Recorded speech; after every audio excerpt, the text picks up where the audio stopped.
He will not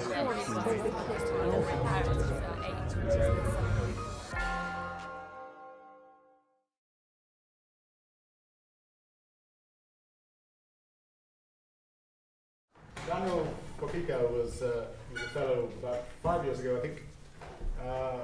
He's from Romania, and he was a journalist, and he's now a consultant, and a former journalist, as well as a former fellow.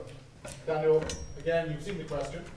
How far do you think it applies to your country, and how far do you see hope for the future? If you think it's bad now, you think it's going to get better soon, and why? So, a brief answer to that. Yeah. May I ask a question first? I know John Lloyd, but if you know George Soros, can you give him my business card? Of course. I dine with him every. I left media because I was very pessimistic. Go a little closer to the mic. Yeah, sorry. I left media because I was very pessimistic, and I'm not anymore journalist. I'm working in the business side of media. And what I can tell you, I agree partly with the opening remark made by Gabriela. When I landed here yesterday night, I thought I'm on a different planet. You talk about big revenues, you talk about moral things. We struggle to survive in Romania. This is the sad truth. The advertising market is shrinking. There are a lot of job cuttings. Few titles just disappeared in a few months.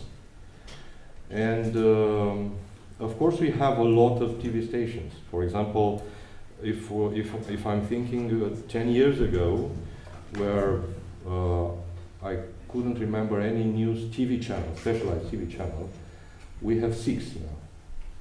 But it's a lot of noise, it's a lot of yellow journalism.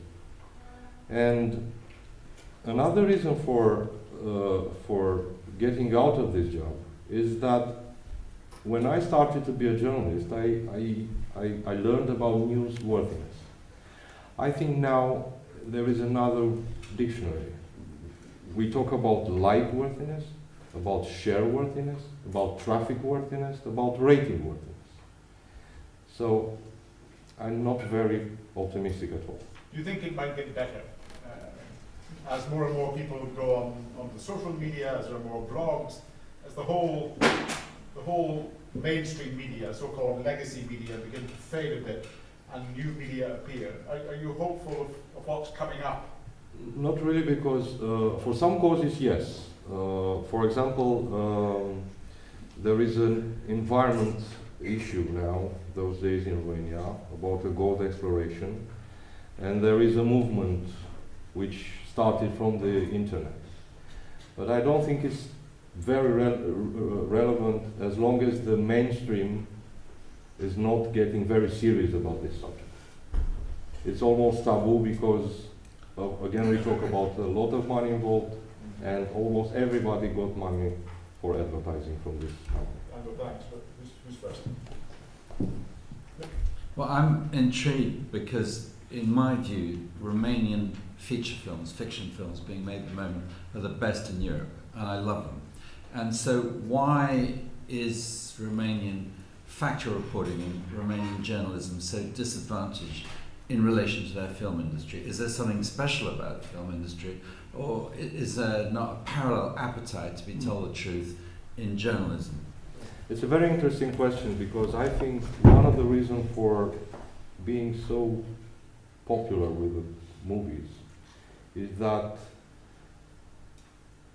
Romanians were able to work with foreign capital for some productions, which was not really the case for the media. I was very sad when BBC left Romania in 2008, not just because I used to work there, I was not working there for 7 years at that time, but because we lost a point of reference. So I wouldn't say that it's the same situation. Well, of course we can be very successful on the creative fictional part of the media, but it's not the same with the TV stations, with the rest of the media, with the news platforms, because it's almost the same situation like in Croatia, with the ownership. Daniel, obviously I take very seriously your pessimism because you voted with your feet and left the profession. And yours is not the only country where young people, young journalists some young journalists that I know are voting with their feet and saying that there isn't a future. And it's partly to do with the material circumstances of journalists and their career prospects, and it's partly also to do with their feelings about the profession. But just a question about Romania. Obviously you have a very divided polity, right, where you've had this power struggle going on for a couple of years now, and probably longer before it got such international attention. Does that not create space for media to dig dirt and to investigate and to perform the functions? I mean, it's easy to see how in a monolithic situation with state-controlled media, with massive propaganda campaigns and so on, the media can be inhibited. But where you've got such fierce political competition, does that not create space for journalistic endeavor? I don't think so, because if you look at this political fight, you have two sides. One which supports the president, the other which is heavily criticized. If you don't want to take one or the other, what should you do? This is the only debate now. Sometimes there are some items, there are some issues which are getting over this fight. But basically we live in a two-sided media society. That would seem to be the function of the politics rather than of the media. And if I understood correctly, you don't see a really profitable path forward for the media in this period. Not really, because when you see the figures, and being a consultant, I'm getting more and more closer to the business, to the intimate business side of some media outlets. And let me give you this example, because we talk about national media, but we talk not very much about the local media, which is even more dramatic.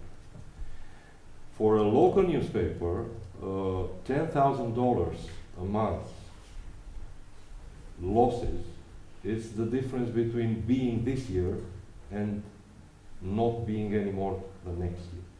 So this is the amounts about we are talking when this is the amount we are talking about when we talk about economics and advertising and so on.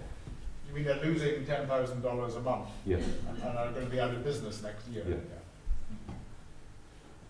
Can I ask just a question? About the way in which corruption works in Romania. I mean, aren't the people? Does corruption? Is there more corruption? Do firms want to buy coverage? Don't they want to spend money on the media? I mean, that's not a happy prospect, but isn't that on the up? Or is it on the up? If you are looking at different studies, then you can see that Romania is not less corrupt than 4 years ago. No, But if you are looking, for example, there is a recent study released in mid-August, I think, which measured the public trust. And the National Department for Anti-Corruption Fighting and 2 intelligence agencies are holding more trust than Parliament and political parties. So, And presumably the media. The media is also... Media is somewhere, I think, beneath the Orthodox Church and universities. But, yeah, but a little more above the banks. Well, that's better than here. So, Daniel, thanks very much. Thank you very much.